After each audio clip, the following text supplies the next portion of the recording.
Hello everyone, Adrienne here. So this is a bit of a different video. I haven't really made a video about singing in a while, so I thought, you know what, I've had a lot of time to reflect on my singing career lately, especially lately, because my voice teacher and I have been making amazing progress, and today she finally told me that I was ready to start auditioning for operas. So hopefully once things calm down with the pandemic, I will be able to do that, but for now I'm just going to try sending some videos or some clips or something to some local smaller opera companies to see if, you know, I might have a shot. So that was a really exciting milestone for me today. Sorry. Wow, right off the bat, Adrienne, come on. And it was actually an amazing voice lesson. My voice teacher's birthday was today, as of me filming this on the 27th. So that was really special. I was the only one that she was teaching today. So yeah, I felt really special. So like I said, I wanted to reflect on stuff that I have learned throughout my last 10 to 11 years of studying to be an opera singer, because it's something super important to me, and I want to pass along any knowledge and advice that I have onto someone younger so that they can learn from my mistakes. So in this video, these are 10 things I wish I knew as a younger singer. So the first one is, don't worry about sounding pretty. You may see these lighter Disney princess sounding voices in very high demand and earning all the awards and winning all the competitions. They may be even featured on those stupid shows, America's Got Talent, allergies, that really distort what it means to be an opera singer, and worse, people's perception of opera singers. You know, because of those shows, they think we're all just a bunch of performing monkeys, which we're not. You know, we're not circus freaks. So depending on what your voice type ends up being, you may discover that you may be among those who have a bigger, heavier voice that undersinging will cause great damage to. Undersinging to sound pretty is just as damaging as oversinging to artificially produce a bigger sound. It may seem tempting to do that to get a more competitive edge, but I promise you, artificially lightening your voice will not serve you in the long run. It absolutely will not. So I'm going to give you a brief explanation of what I mean by voice types. I'm not just referring to soprano, mezzo-soprano, contralto, tenor, baritone, bass. I'm not talking about that. I'm talking about the weight of the voice when I talk about voice types. So at the lightest end of the spectrum, you have the coloratura voice. This voice I like to think of as the ping pong ball of voices. So really light, really easy to manage, easy to toss across a room, you know, doesn't really take that much special training in order to handle. And then the next one that is a little heavier is going to be the lyric voice. This one I like to think of as a softball. You know, it takes a little bit more training and practice in order to get the right sound. Maybe a little bit more difficult to manipulate because it is a little heavier, but it is still manageable, you know, without as much training. Does that make sense? And then further down the line, you have the spinto weighted voice. This is the same voice type as my voice teacher. She is a spinto soprano. So the spinto voices is like handling a shot put. So imagine having to chuck that heavy thing all the way on the other end of a football field or something. And those things are heavy, and they take a lot of skill and strength in order to manage it, but it is still manageable. Now, at the very end of the spectrum, at the very heaviest of the spectrum, you have the dramatic voice. This is like trying to chuck a cannonball across a football field. Very difficult, takes a lot of strength, takes a lot of control, takes a lot more training, and will eventually take a lot more time to develop.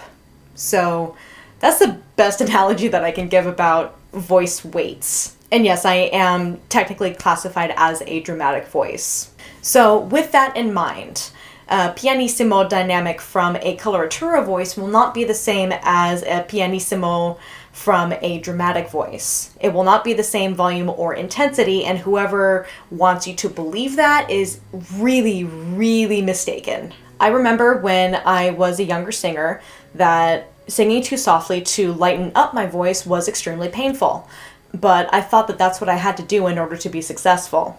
Let me tell you something right now. It's a huge secret. The coloratura voices will hit their prime in their 20s and 30s. That's why they win all of the voice competitions when they're younger. That's why. That's why they're in such high demand when they're in their 20s and even their 30s. Lyric voices hit their prime in their 30s and 40s. Spinto-weighted voices will hit their prime in their 40s and 50s. Dramatic voices will hit their prime in their 60s and 70s. And honestly, if you find the sound is struggling to get out, if it hurts, if you feel like your body is working way too hard to produce the sound, it likely isn't natural. And again, this is where a teacher will come in super handy. So, number 2, stop trying to sound like your favorite singers. Along that same vein of artificially altering your voice from what it is naturally, stop trying to sound like your favorite singers. For the same reasons I mentioned in my previous point, oversinging or undersinging are both really, really bad for you, and you are more likely to fall into those tendencies if you're trying to sound like your favorite singers. Now, while it may be tempting to do that, especially if you want to get tons of clicks and views on videos for doing that, it will not be fruitful in the long run. On top of that, wouldn't you rather make your mark with your own unique voice? Let's be honest, even if you compare two voices that are the same voice type in the same range, you'll still be able to tell them apart. If we compare Maria Callas and Daria Turunen, who are both lyric sopranos, you will still be able to very easily tell them apart. Trust me, I have listened. You have the ability to set yourself apart and be unique, but you won't be able to do that if all you want to do is imitate other singers. That will also be super damaging to your voice in the long run. Number 3, don't worry about age in regard to your goals. I actually had a discussion with Kat Leon from The Storm Before the Calm and of the band Holy Wars about this. And trust me, it's a worthwhile conversation. So, I was told by the voice teacher I was assigned to in college that no one would take me seriously as a singer until I was 40. Can you imagine just feeling that devastation of being told that when you're 19 years old and you have all these hopes and dreams and you realize, fuck, I'm going to be grinding for the next 21 years until anyone takes me seriously. This is going to suck. That's awful. And now, check me out 7 years later. I made my musical debut, and I'm even being approached by other musicians for collaborations, and have become acquainted with a music producer because of my musical debut. Mind you, I just turned 26, and all of this happened just earlier this year. So, to the bitch of a voice teacher that I had in college, I say, suck it. You know what they say, the best revenge is living well. Now, all joking aside, don't feel bad if you don't make it by a certain age. Society puts a great deal of pressure on women to have certain accomplishments by a certain age, and that especially is true in the music industry. I used to think that if I hadn't made it by 18 or 22 or something like that, that I was worthless and I missed my chance. I just had to wait 8 years and my dreams came true. Just do your best, work hard, and the right opportunities will come at the right time. Trust me on this. Be patient. Number 4, looks do not matter. I was literally told by a friend of my voice teacher, who was also a voice teacher at a university, that I was rather small for an opera singer. I'm 5'3" and I'm of average to curvy build. So I'm not sure what that's supposed to mean. Opera singers come in all shapes, sizes, races, cultures, and ethnicities. As a matter of fact, I have several friends who are part of alternative subcultures who, they may be goth and then they're also studying classical music and opera on the side. So it's not unheard of, and I honestly do want to build a world where it's okay to look alternative at your performances. I really do. So, number 5, don't put too much stock in voice competitions if you are younger. Not getting chosen for the next level when you're in your teens or early 20s doesn't mean you're a failure. Again, keep learning from what the judges coach you on, but don't let those disappointments define you or get you down. I made the mistake of doing that a while ago. So rise up, use the tools that they give you, work with your voice teacher, and get better. Number 6, you do not need to go to school to be a successful singer. It's okay to be a wildflower. As Pavarotti believed, some people just don't thrive in an academic environment, and I certainly was one of those people. Yeah. I benefited far more from independent private study and was able to develop an amazing relationship with my voice teacher because of it. Years ago, I thought that I was a failure for dropping out of college after basically getting bullied out of the music program. I literally thought that I had to kiss my dreams goodbye. If anything, I feel like more opportunities were opened to me when I left the academic system as opposed to staying within it. I can only imagine how much more the snobby voice professors would look down their noses at me if I worked with the musicians that I have worked with. My voice teacher has done an amazing job with motivating me, setting realistic goals with my training and development, and I don't feel restricted to just one genre of music. It's pretty awesome.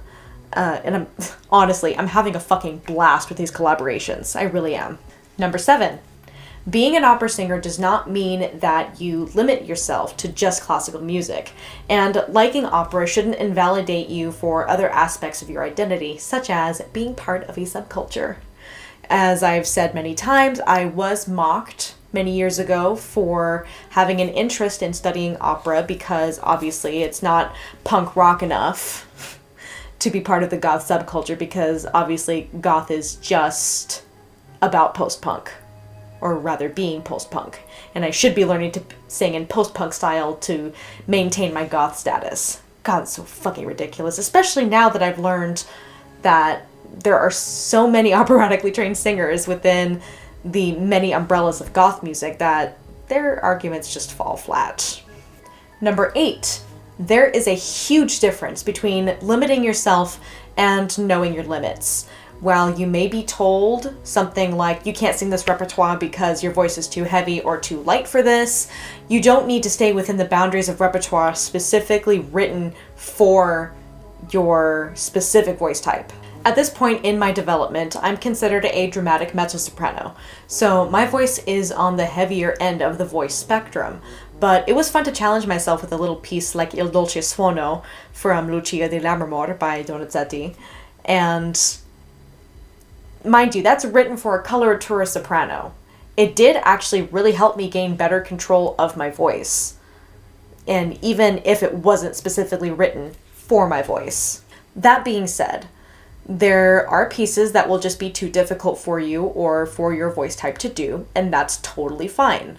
If there is a piece that you really love and really want to challenge yourself with, discuss it with your voice teacher, and I definitely encourage you to try it. You may actually really surprise yourself. Now, number 9. This piece of advice I learned from Jesse Norman.